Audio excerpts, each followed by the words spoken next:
Sou quem eu sou e sei quem sou.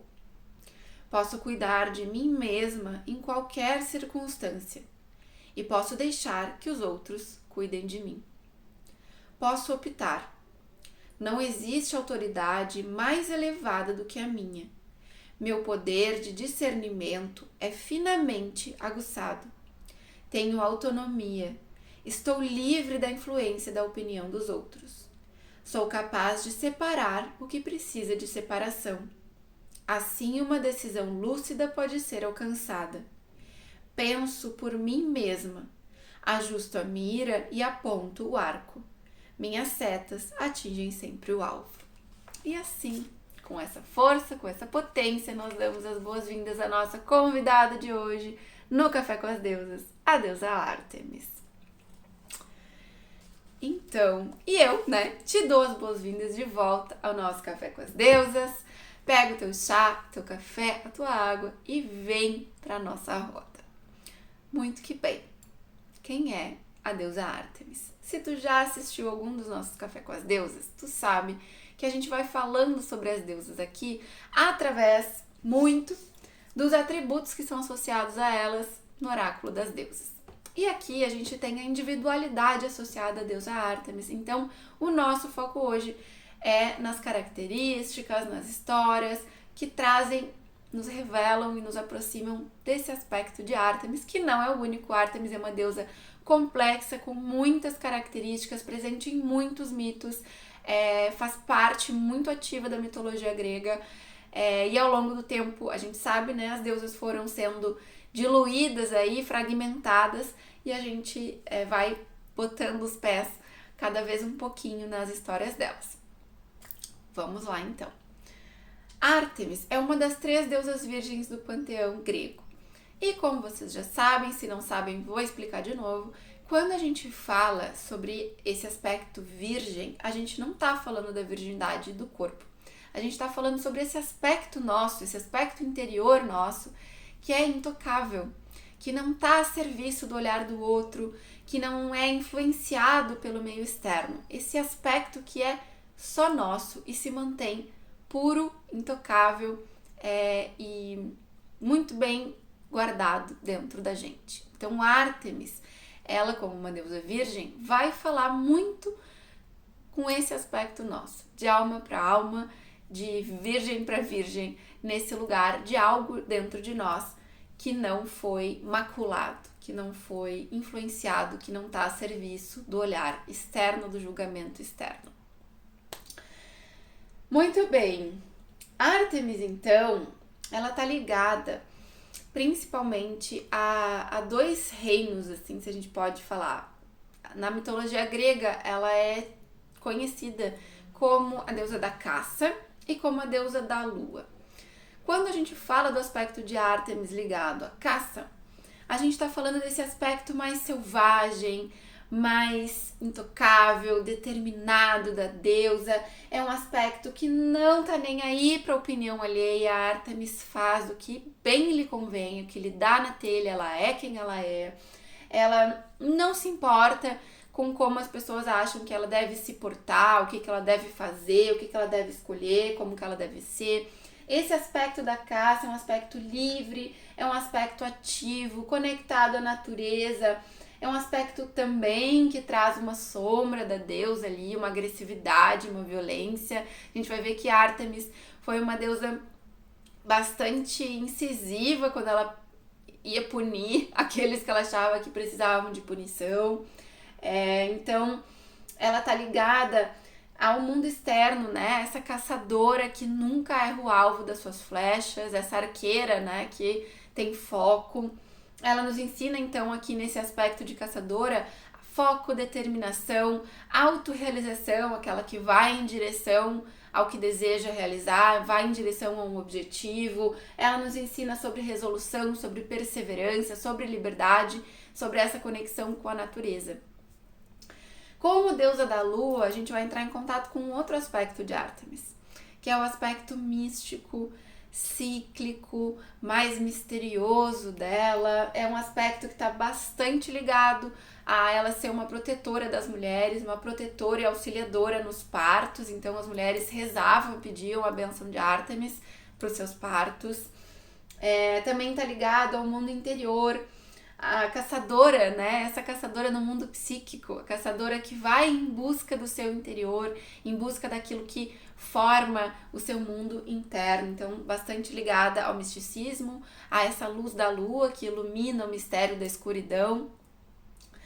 Então, quem era a Ártemis, né? De quem que ela era filha? A gente viu aqui algumas características, algumas qualidades ligadas a ela. A gente vai entrar agora um pouquinho no mito. Ártemis era filha de Zeus e de Leto. E aí aqui a gente vai ver algumas diferenças ao longo, né, da mitologia e a partir de quem a gente estuda. Em alguns textos a gente vai ter associado que Leto seria a primeira esposa de Zeus. Em outros mitos a gente vai ver que Hera veio primeiro e depois veio Leto. Outros mitos a gente vai ver ainda que Leto não era casada com Zeus, mas aqui eu trago essa versão de que Leto, então, era casada com Zeus. E aí, em determinado momento desse casamento, Leto engravida de gêmeos. O que deixa Hera muitíssimo enciumada. Era uma deusa muito conhecida por ser ciumenta e muito possessiva. Então, Hera foi atrás e perseguiu Leto durante toda a gravidez, o que fez com que Leto tivesse que deixar o Olimpo. Durante essa fuga grávida, Leto foi parar na ilha de Delos. Deixa eu olhar aqui no meu material para falar certinho para vocês. Isso mesmo. Ela foi parar na ilha de Delos. E lá nessa ilha ela entrou em trabalho de parto. Então, primeiro nasceu Ártemis. E aí, depois, Ártemis teve que ajudar a sua mãe no parto de Apolo, seu irmão gêmeo, porque foi um parto bem mais difícil, onde Leto sofreu muito. Mas no final, Ártemis, então, consegue ajudar a mãe a dar luz a Apolo. Então, só um adendo aqui, a gente não vai entrar em Apolo, mas acho interessante falar. Ártemis é conhecida como a deusa da lua, Apolo é conhecido como o deus do sol. Então, eles se complementam, eles trazem algumas características bastante parecidas, mas de forma geral eles são complementares, né? E aí aqui são gêmeos muito unidos, eles se dão muito bem e participam bastante no mito um do outro. Terminou nosso adendo aqui ainda sobre Apolo, depois a gente vai ver ele num mito que eu vou contar mais pro final. Então continuando aqui a história de Ártemis. 3 anos depois do nascimento, Leto decide que ela vai levar a filha para conhecer o seu pai, Zeus, lá no Olimpo.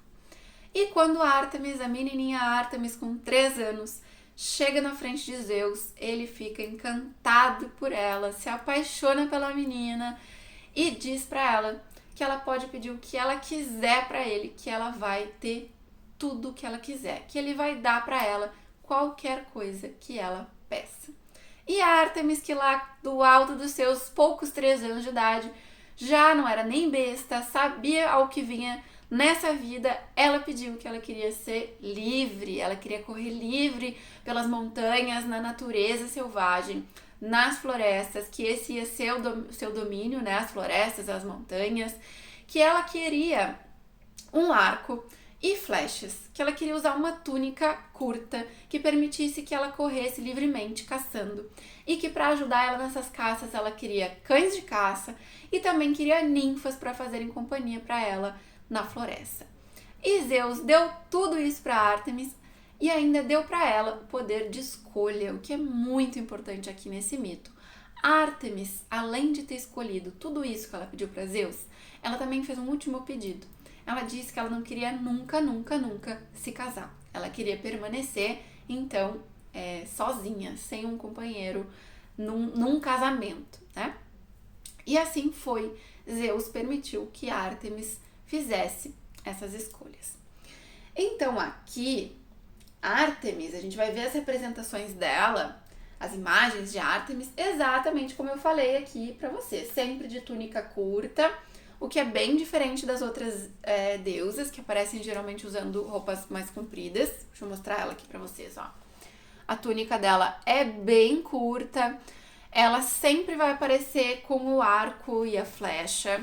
Ela também sempre, geralmente, está acompanhada de animais, porque o domínio dela é as florestas. Então aqui ela tá com um cervo, uma águia e um coelho, nessa carta aqui do oráculo. Mas também é comum que ela venha representada junto com javalis e com ursos. Além disso, o aspecto dela de deusa da lua é demonstrado através de uma tocha que às vezes essa deusa vem segurando, e também com a lua e a estrela, que às vezes, as estrelas que às vezes aparecem também como auréolas em volta da cabeça da deusa. Então, ligada à natureza, essa parte de Ártemis ligada à natureza também nos fala sobre abundância, sobre prosperidade. Essa abundância e essa prosperidade que chegam quando a gente está ligada a essa parte nossa que é virgem, que sabe o que quer, essa abundância que chega quando a gente está ligada à natureza maior, né? Então ao ritmo da terra, ao ritmo de Pachamama, e também essa abundância quando a gente está alinhada, integrada com o que a gente quer, quando a gente sabe fazer escolhas. Então Ártemis nos fala dessa individualidade, desse poder de fazer escolhas, e o quanto a nossa vida pode ser próspera e pode preencher a nossa alma quando nós podemos e sabemos escolher. Então agora eu quero contar 2 histórias bem rapidinhas, ligadas a Ártemis, que tem tudo a ver com o que a gente está falando aqui. Uma é a história de Acteon. Então Acteon, ele estava lá caçando cervos com os seus cães de caça. E na floresta, ele acabou seguindo o curso de um rio, chegando numa nascente. E nessa nascente estavam se banhando a deusa Ártemis nua, com as suas ninfas também nuas. E Acteon ficou babando e olhou para a deusa, ficou completamente louco com aquela maravilhosidade. E olhou para a deusa e para as ninfas com um olhar de muito desejo. Ártemis ficou pé da vida, achou aquilo um desrespeito. Ela se sentiu invadida, sentiu a privacidade dela e das ninfas invadida. E o que essa deusa fez? Ela transformou Acteon em um cervo e permitiu que os próprios cães de caça dele comessem ele, estraçalhassem ele e comessem. Então aqui a gente vê Ártemis nesse lugar destemido, nesse lugar onde ela compreende quais são os seus limites e ela defende esses limites. A gente também vê a Ártemis como essa protetora das mulheres, então ela também estava ali protegendo as ninfas desse olhar desse homem, né, desse masculino desejoso ali, desrespeitoso do ponto de vista dela. Ela traz esse aspecto autossuficiente, que não tem medo de lutar as próprias batalhas, que não tem medo de se levantar por si mesma, lutar por si mesma, se defender. Ela traz esse sentimento de eu tomo conta de mim, eu me basto, eu sou autossuficiente. Ela é autoconfiante, independente. Então, nesse mito, né, de Acteon, e também em várias outras partes, várias outras histórias ligadas a Ártemis, ela fala com a gente nesse lugar, dessa impetuosidade, dessa autoconfiança, dessa individualidade, da gente saber quais são os nossos limites, da gente saber fazer escolhas, da gente saber manter esses limites, custe o que custar. Óbvio que a gente não vai precisar transformar ninguém em cervo e dar de alimento para cães de caça, mas Ártemis fala justamente sobre essa individualidade, sobre a gente aprender a não ter os nossos limites invadidos, a defender o nosso espaço, a fazer escolhas sobre aquilo que a gente quer baseado nos nossos valores. E aí vamos para outra historinha agora, que envolve Apolo. Eu disse que a gente ia voltar nele. Então aqui a gente vai falar sobre Ártemis, Apolo e Órion. Então Órion era um caçador que caçava junto com Ártemis. Eles eram muito ligados. Ártemis amava Órion, Orion amava a Ártemis, então em alguns mitos a gente vai ver que eles são amantes ali, são companheiros, não só companheiros sexuais, mas são companheiros de caça, então mostra que Orion adentra, né, nos domínios da deusa como um companheiro apropriado para ela. E Apolo, o irmão gêmeo, fica muito enciumado, ele tem muitos ciúmes de Orion e ele não gosta de ver essa parceria de Ártemis com Orion. Apolo, que não entendeu nada sobre o que é a virgindade, ele ficava muito enciumado, porque ele achava que Ártemis tinha prometido ser virgem, então ela não podia se relacionar com Orion, mas né, Apolo não sabia de nada, ele não tinha entendido que a virgindade ela é interna, né? E Ártemis, naquele momento, nessa relação com Orion, ela se respeitava muito, né? Ela respeitava esse aspecto dela. Ela estava ali apaixonada pelo seu bem-amado, e este bem-amado, apaixonado por ela, vivendo ali na floresta, vivendo suas caças e suas aventuras. Apolo, então, muito enciumado, chateado, provavelmente estava precisando de alguém para ele, não é mesmo? Ele foi lá e armou uma cilada para Ártemis e para Orion. Apolo avistou Orion nadando longe da costa, só com a cabeça de fora, nadando no mar. E aí ele foi lá e ele usou uma sombra de Ártemis para pegar ela de jeito. Apolo conhecia muito bem a irmã e sabia que ela era muito competitiva. Ele foi lá, cutucou ela e disse assim: "Ei, Ártemis, olha, tu tá vendo aquele pontinho preto lá no meio do mar? Eu duvido que tu acerte a tua flecha lá naquele pontinho." E Ártemis, que não sabia que o pontinho era a cabeça de Orion, tomada por esse senso de competição, ela foi lá, mirou seu arco, pontou o arco, disparou a flecha e, como a gente já viu, ela nunca erra o alvo. E Ártemis acertou a cabeça de Orion, matando o seu amor, o seu amado. Quando Ártemis percebeu, se deu conta do que ela tinha feito, era tarde demais, Orion já estava morto. Então Ártemis, em homenagem, desolada em homenagem ao seu amado, ela transforma Orion numa constelação e manda junto com ele Sírio, que era um dos seus cães de caça. Então ela forma aí a constelação de Orion e a estrela Sírio no céu, que a gente conhece, pode ver, né, no céu até hoje. Então aqui nessa parte do mito, a gente vê a sombra da individualidade, a sombra da autossuficiência, que é justamente a arrogância, a competição. Então Ártemis também nos alerta para esse lugar, para a gente gerenciar muito bem e com sabedoria a nossa própria vida, os nossos limites, as nossas escolhas, as nossas necessidades, para que nem a gente permita que outras pessoas invadam o nosso espaço, mas que também a gente não se isole nele, né? Então esse mito, Ártemis ali matou o homem que ela amou, né? E ela acaba sozinha. Então ela nos fala também sobre esse lugar, né, de trazer luz para essa sombra, sabendo que esses limites não podem se tornar muros que nos isolem, né? Que essa autossuficiência não pode cegar os nossos olhos ao amor. Então, essa foi a história de Ártemis, algumas histórias ligadas a Ártemis. E eu deixo aqui a reflexão que essa deusa nos traz, né? Como tá a tua relação com os teus limites? Como tá a tua relação com a tua individualidade? Será que tu anda permitindo que esses limites sejam ultrapassados? Será que tu está colocando sempre as necessidades das outras pessoas à frente das tuas necessidades? Como é que tá a tua relação com a tua liberdade, com os teus desejos, com as tuas escolhas? Será que tu consegue fazer escolhas genuínas? Né? Então, é esse lugar que a Ártemis nos convida a olhar. E eu encerro por aqui, então, o nosso Café com as Deusas, te convidando a me contar se esse mito, se essa deusa te inspirou, se inspirou alguma reflexão. Escreve aqui nos comentários.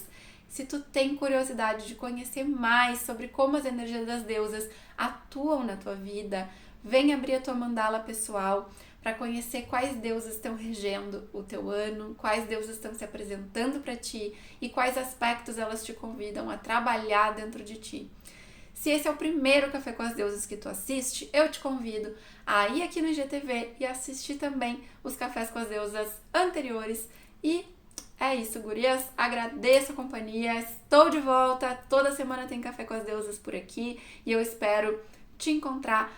Curte esse vídeo se tu gostou, deixa o teu comentário, assim tu vai receber os próximos e fica por dentro do nosso Papo com as Deusas. Eu te espero semana que vem. Um beijo e até mais.